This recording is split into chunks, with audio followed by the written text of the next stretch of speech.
नमस्कार बच्चों, previous lecture में हमने पोल्यूशन के टाइप्स पढ़े थे, किस वजह से पोल्यूशन होते हैं, ये सब कुछ पढ़ा था। अब नेक्स्ट उनका पढ़ते हैं ट्रीटमेंट, यानी क्या किया जा सकता है कि हम पोल्यूशन को कम कर सकें। अब पोल्यूशन को कम करने के लिए काफ़ी सारे स्टेप उठा सकते हैं हम, जैसे हम खुद का इंडिविजुअल ऑटोमोबाइल्स यूज़ करने की बजाय पब्लिक ट्रांसपोर्ट का यूज़ करें। क्योंकि अगर मान लो कि एक बस के अंदर 30 या 35 पर्सन आ सकते हैं, तो कहीं जाने के लिए सिर्फ एक ही बस का इस्तेमाल होता है, पोल्यूशन कम होता है। वहीं अगर वो 30 या 35 पर्सन अपने इंडिविजुअल कार या फिर कोई व्हीकल लेके जाएं तो पोल्यूशन ज़्यादा होगा। ठीक है, तो ऐसे स्टेप यानी पब्लिक ट्रांसपोर्ट को यूज़ करके हम पोल्यूशन को कम कर सकते हैं। जितने ज़्यादा हो सके हम फॉरेस्ट या फिर पेड़ लगाएं, क्योंकि जितने पेड़ लगाएंगे उतने ही वो कार्बन डाइऑक्साइड को कंज्यूम करेंगे फोटोसिंथेसिस के थ्रू, और हमारा पोल्यूशन कम होगा और बैलेंस बना रहेगा। Next, water pollution.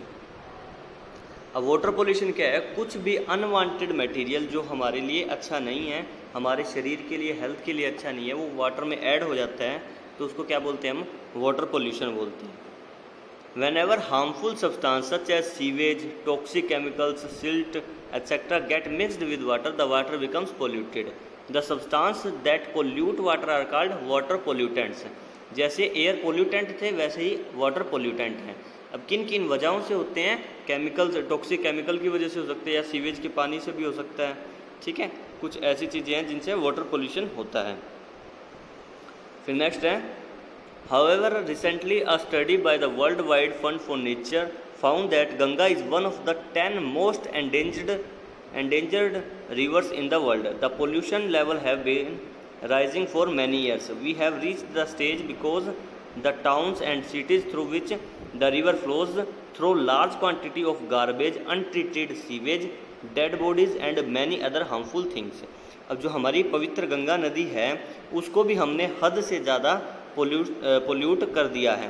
किस वजह से पोल्यूट कर दिया? जितने भी शहर या फिर डिस्ट्रिक्ट गंगा नदी के आसपास है, जैसे बनारस हो गया, हरिद्वार हो गया, ठीक है, ये सब क्या करते हैं? हम गार्बेज को बिना ट्रीट किए गंगा नदी में फेंक देते हैं, या फिर डेड बॉडीज़ को फेंक देते हैं, जिससे वाटर पोल्यूशन होता है। An ambitious plan to save the river called the Ganga action plan was launched in 1985. It aimed to reduce the pollution level in the river. एक हमने फिर क्या किया? एक एक्ट लाए, एक प्लान लेके आए जिसको बोलते हैं गंगा एक्शन प्लान। किसमें? 1985 में। इट एम्ड, इसका एम क्या है? कि गंगा नदी में वाटर पोल्यूशन को मिनिमम करना या फिर ख़त्म करना। However the increasing population and industrialisation have already damage the mighty river beyond repair.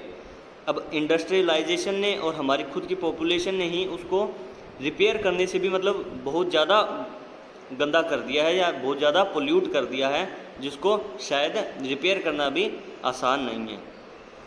Now the government of India has launched a new initiative known as national mission for clean Ganga in 2016. Let us take a specific example to understand the situation. The Ganga at Kanpur in Uttar Pradesh has one of the most polluted stretches of the river. Kanpur is one of the most populated town in UP. अब कानपुर बहुत ज़्यादा populated area है, बहुत ज़्यादा जनसंख्या है, तो obvious सी बात है जितनी ज़्यादा जनसंख्या होगी वो उतना ही पोल्यूशन को ज़्यादा फैलाएगी। तो गंगा नदी जो है कानपुर के एरिया के पास सबसे ज़्यादा पॉपुलेटेड है, जैसे कि आप फिगर में देख रहे हैं। फिगर 18.8 में देख रहे हैं आप, a polluted stretch of the river Ganga, जिसमें 18.9 में आप देख रहे हैं industrial waste discharge into a river. अब इंडस्ट्रियल वेस्ट जो भी होता है वो सबसे ज़्यादा हानिकारक होता है, हार्मफुल होता है किसी भी चीज़ के लिए, चाहे वो वाटर पोल्यूशन हो चाहे एयर पोल्यूशन हो, क्योंकि इंडस्ट्रियलाइजेशन से कुछ केमिकल वेस्ट या फिर टॉक्सिक वेस्ट निकलता है जो कि बहुत ही ज़्यादा जहरीला होता है। What is portable water and how is water purified? अब वाटर को कैसे प्यूरिफाई किया जाता है? Water which is suitable for drinking is called portable water. जो पानी पीने के योग्य है, पीने के लायक है, उसको हम क्या बोलते हैं? पोर्टेबल वाटर बोलते हैं।